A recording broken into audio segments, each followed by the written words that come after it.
They left me to die in a sterile hospital room while they toasted to my sister's wedding. I gave them my health, my wealth, and my sanity. But the universe doesn't like unpaid debts.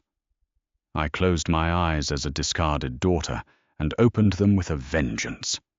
The steady, maddening beep of the heart monitor was the last sound I remembered. I had been 28 years old, withered down to nothing, lying alone in a freezing room at St. Jude's Medical Center. My lungs were failing my kidneys well, the one I had left, after being coerced into giving the other to my sister. Fiona was completely shut down. While I drew my agonizing final breaths, my family was 3 miles away at the Plaza Hotel. They were drinking expensive champagne, celebrating Fiona's fairy tale wedding to Arthur Pendleton. Arthur was supposed to be my fiancé. I remembered the sheer suffocating weight of my regrets pressing down on my chest. I had spent my entire life as the Rutherford family's designated stepping stone. I took the blame for my older brother Preston's drunk driving incident. I handed over my grandmother's trust fund to save my father Kevin from a bad investment. I gave away my organs, my reputation, and my future, all for a fleeting, pathetic hope that my mother Evelyn would look at me with the same adoration she reserved for Fiona.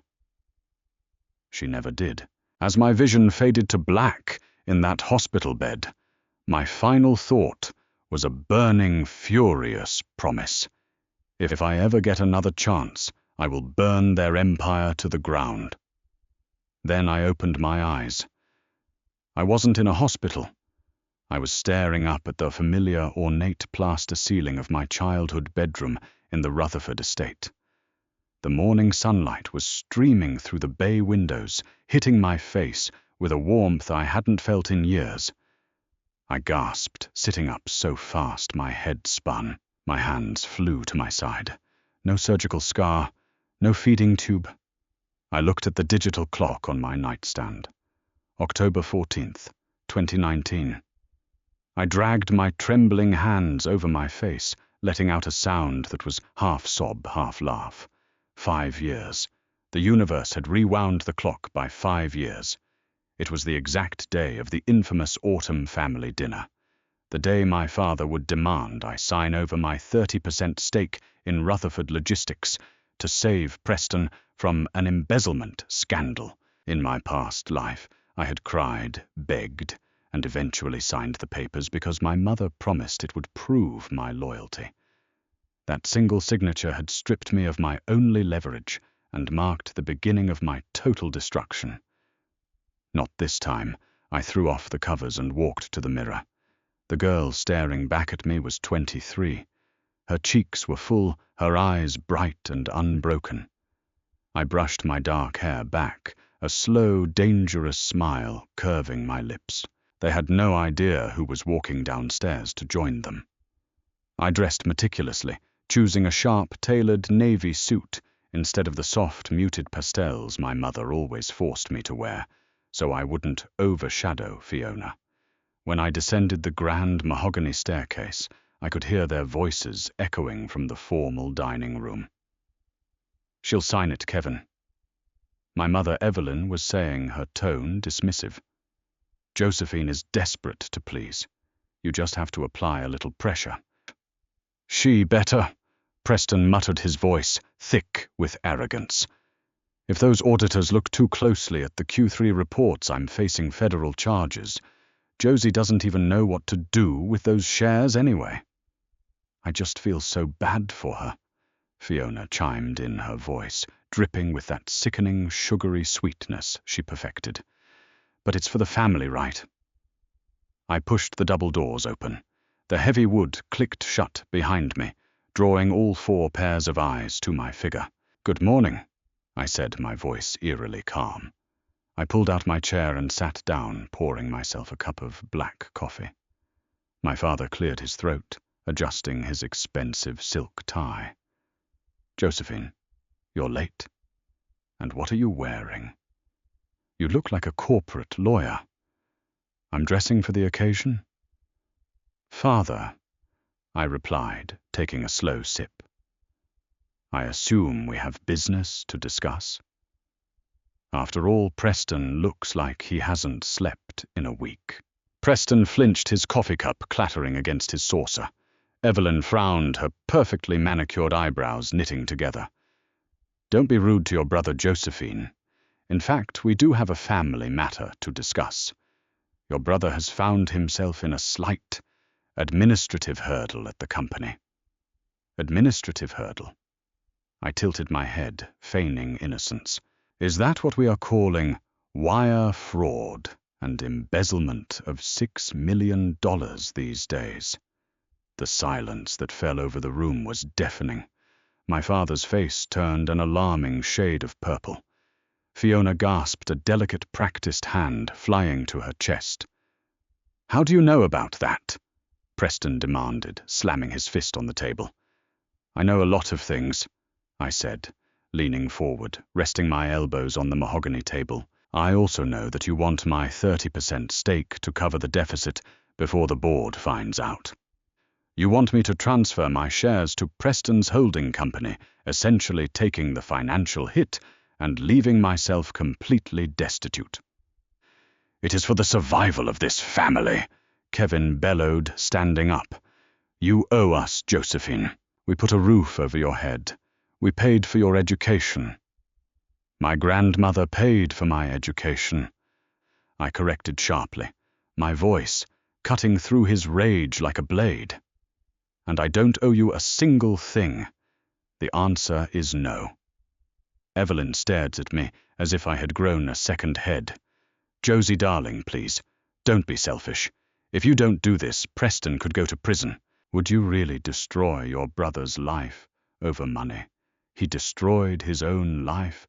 "Mother," I stood up, smoothing the front of my jacket.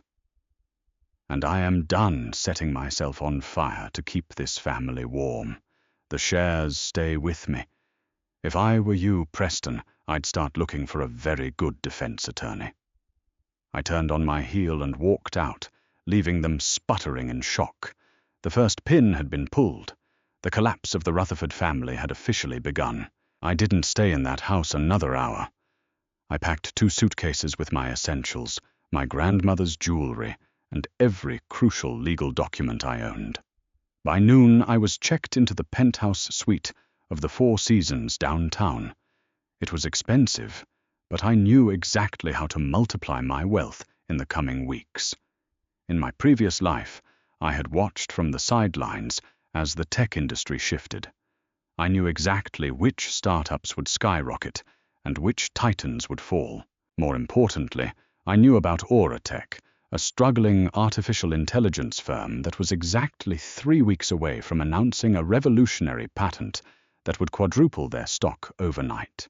I spent my first 3 days in the hotel, liquidating the assets I legally controlled and quietly pouring $3 million into Auratech. But money wasn't enough to crush the Rutherfords. I needed power. I needed leverage. And in this city there was no one more powerful than Nathaniel Cross.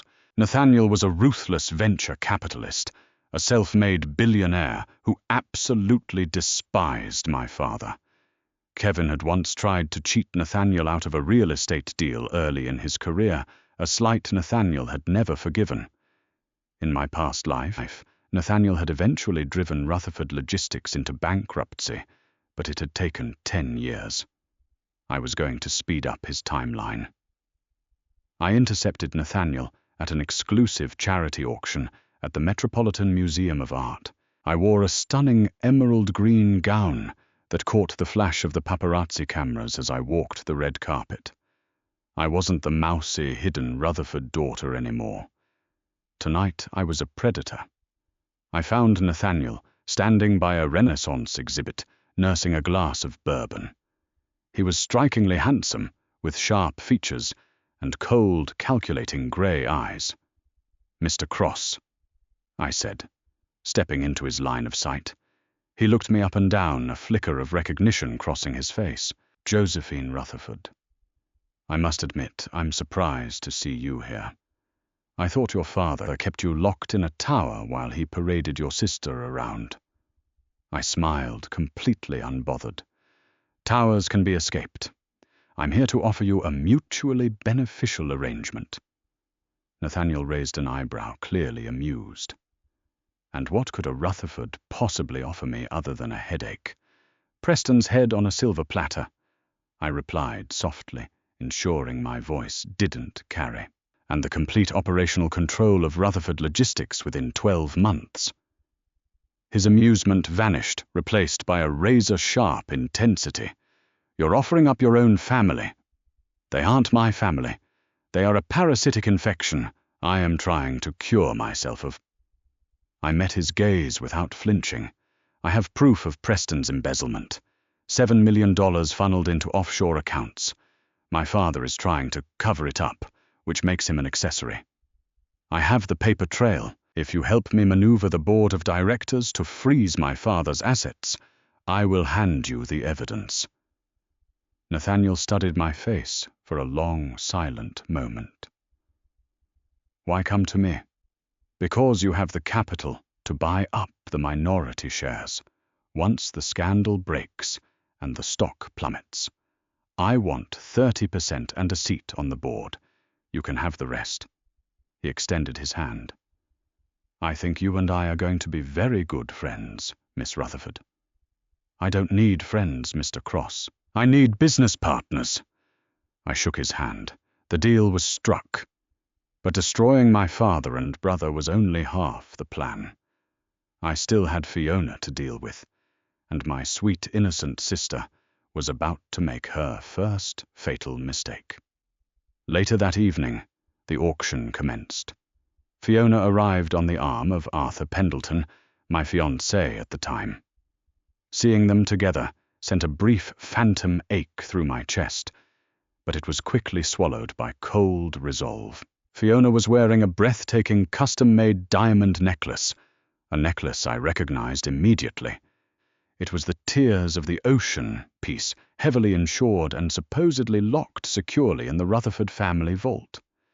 It belonged to my grandmother, and it was explicitly willed to me upon my 25th birthday.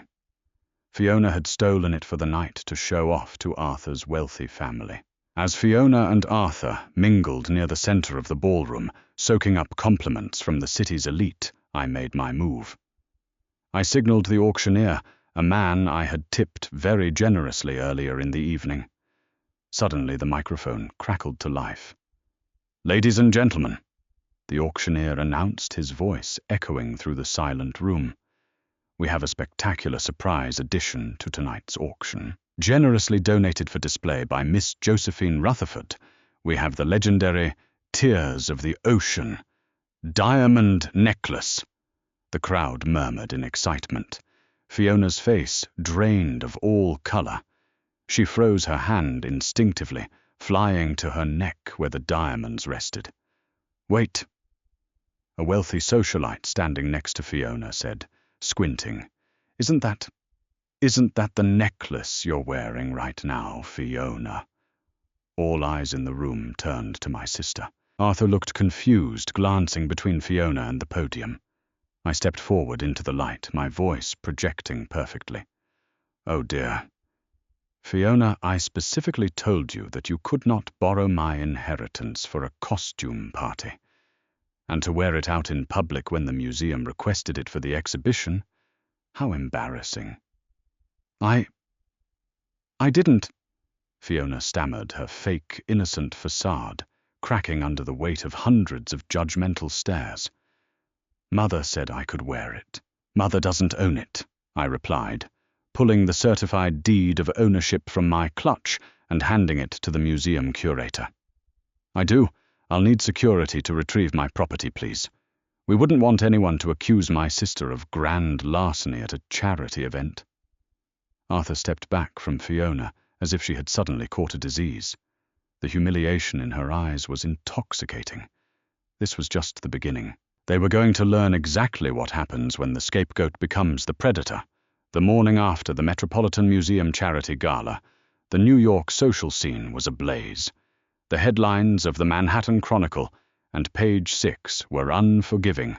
Rutherford heiress caught wearing stolen jewels at high society auction.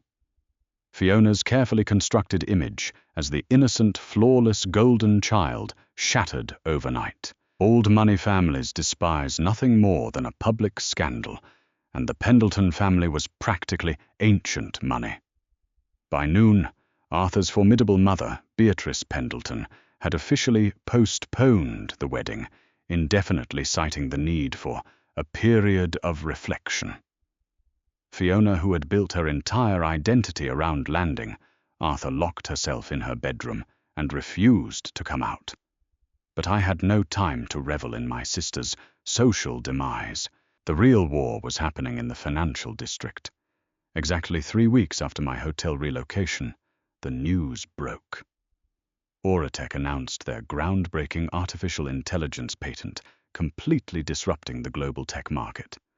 The stock did not just quadruple, it skyrocketed by 800% in 48 hours. My initial $3 million investment morphed into an astonishing $24 million. I was no longer just a disgruntled daughter with a minority stake. I was an independent liquid powerhouse. I took my newly minted millions and met with Nathaniel Cross. Together we bought up the debts of Rutherford Logistics' top suppliers. We owned the supply chain. We held the oxygen my father's company needed to breathe, and we were about to cut off the supply.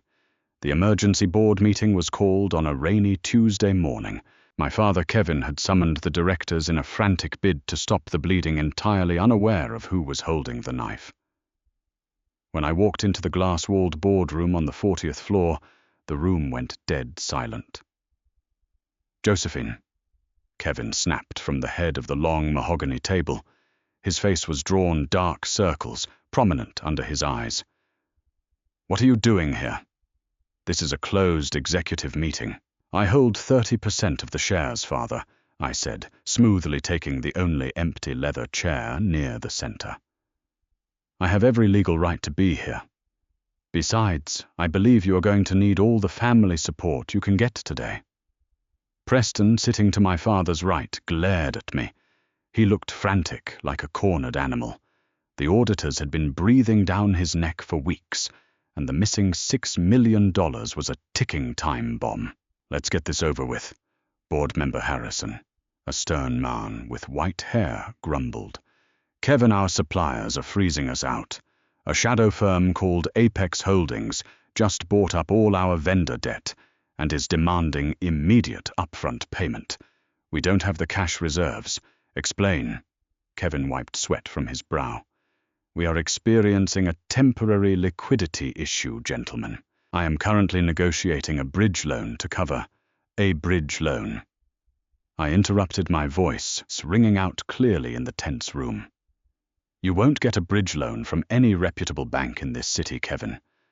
Not when the company's chief financial officer has been funneling corporate capital into shell companies in the Cayman Islands." The boardroom erupted. "Liar!" Preston screamed, lunging halfway across the table before Harrison pushed him back down. "Quiet," Harrison barked, turning to me. "Josephine, those are severe allegations. You better have proof to back that up." I didn't say a word. I simply opened my leather briefcase and pulled out 10 thick, meticulously organized folders. I slid one over the polished wood to each board member.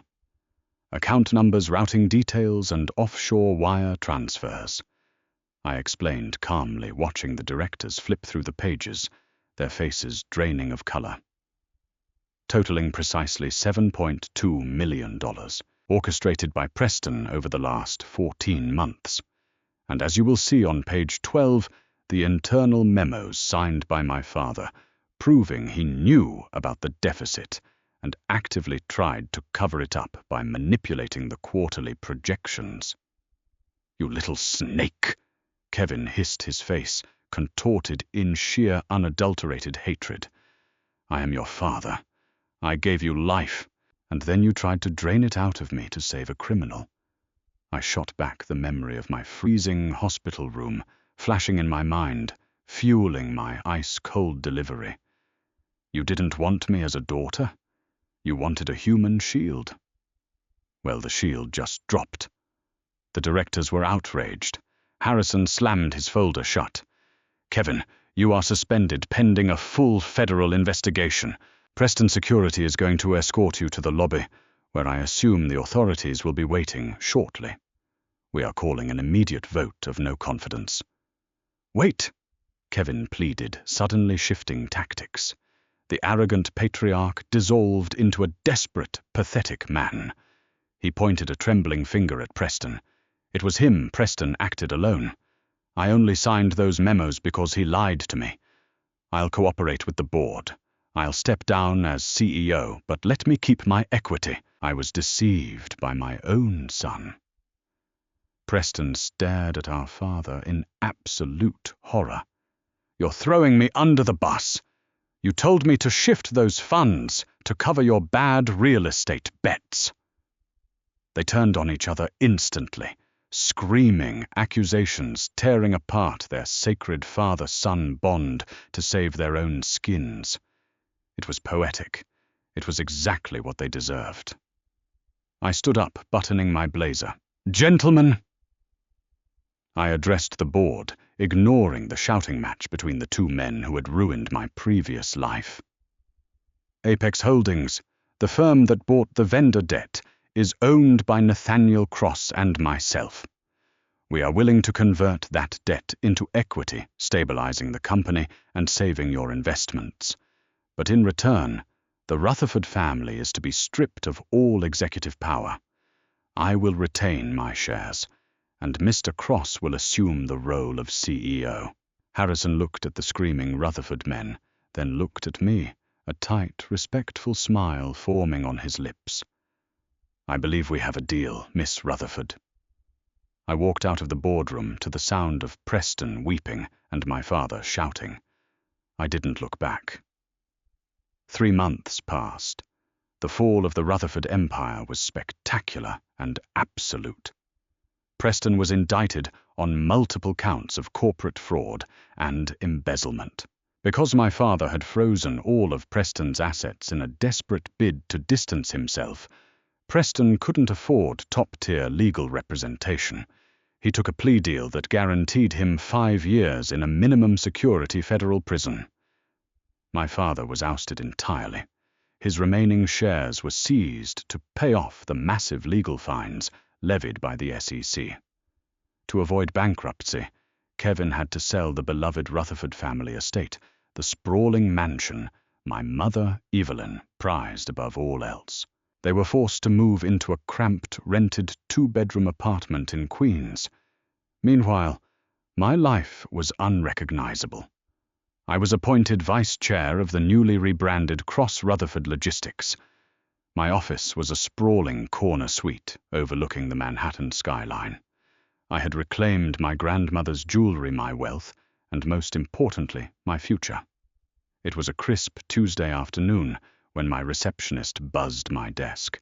Miss Rutherford, I have a Kevin, Evelyn, and Fiona here to see you, she said, her voice laced with confusion. They don't have an appointment, and they are causing quite a scene in the lobby. I paused, setting down my pen. A slow, deeply satisfied smile spread across my face. The final act. Send them up, I replied.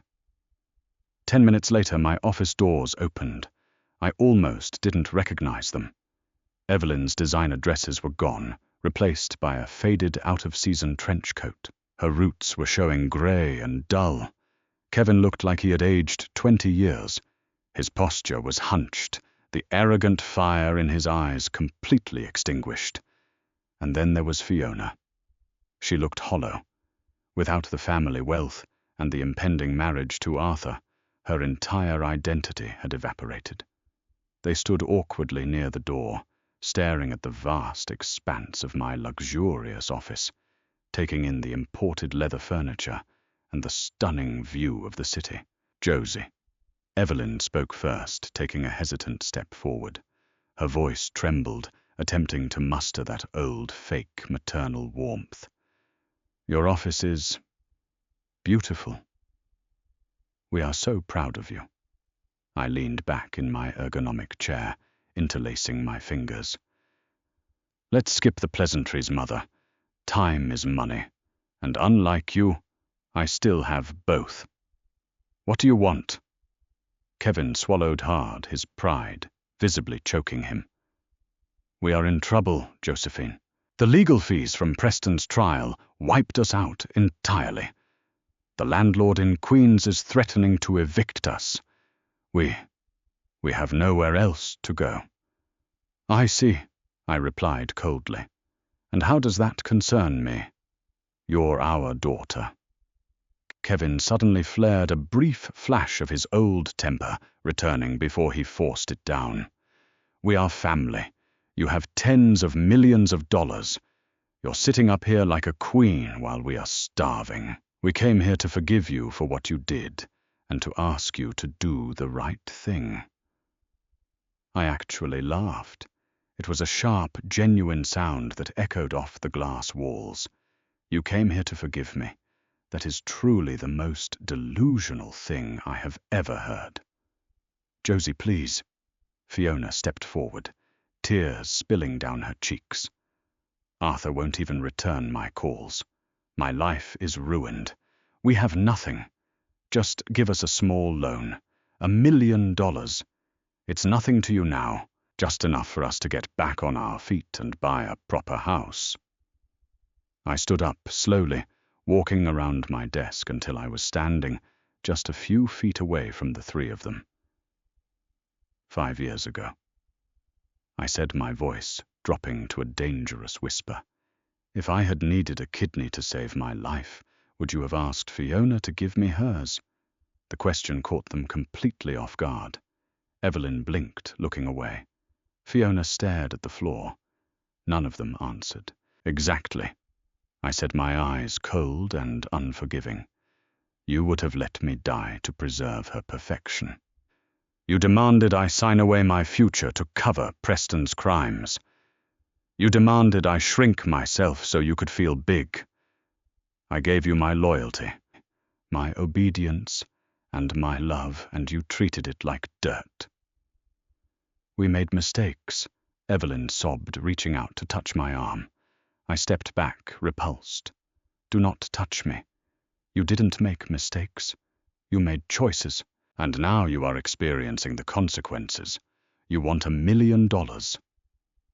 Go ask Preston to dig up his offshore accounts.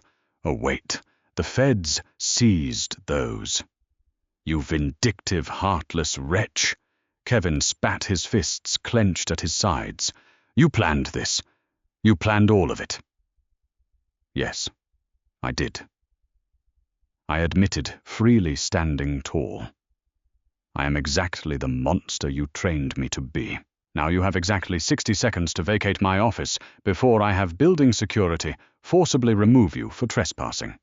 You can't do this, Fiona shrieked, her perfect facade crumbling into an ugly, desperate mask. You owe us. I owe you nothing. I fired back, my voice vibrating with the absolute authority of a woman who had conquered her own demons. I reclaimed my life. I took back my power. You are strangers to me. Leave. They stared at me, realizing for the very first time that there was no manipulation left to play. The well was completely dry. Slowly defeated and broken, my father turned around. Evelyn followed her face, buried in her hands, weeping loudly. Fiona lingered for a second, looking at my designer suit, my beautiful office, and the life she felt she was entitled to. I picked up the phone. Security. Fiona turned and ran out the door, as the heavy oak doors clicked shut behind them, sealing them out of my life forever. A profound, overwhelming sense of peace washed over me. The phantom beep of the hospital monitor that had haunted my dreams finally fell silent. I walked over to the floor-to-ceiling window, looking down at the bustling streets of Manhattan. I was no longer the forgotten Rutherford child. I was Josephine, the architect of my own destiny. The universe had given me a second chance, and I hadn't wasted a single second. I was reborn. I was untouchable, and my reign had only just begun. If you enjoyed this story of ultimate revenge and reclaiming personal power, don't forget to like, share, and subscribe. We all love a good comeback story where the villainous family finally gets what they deserve. What would you do if you were reborn with the chance to fix your past? Let me know your thoughts in the comments below, and hit that notification bell so you never miss another dramatic tale. Stay strong and keep writing your own narrative.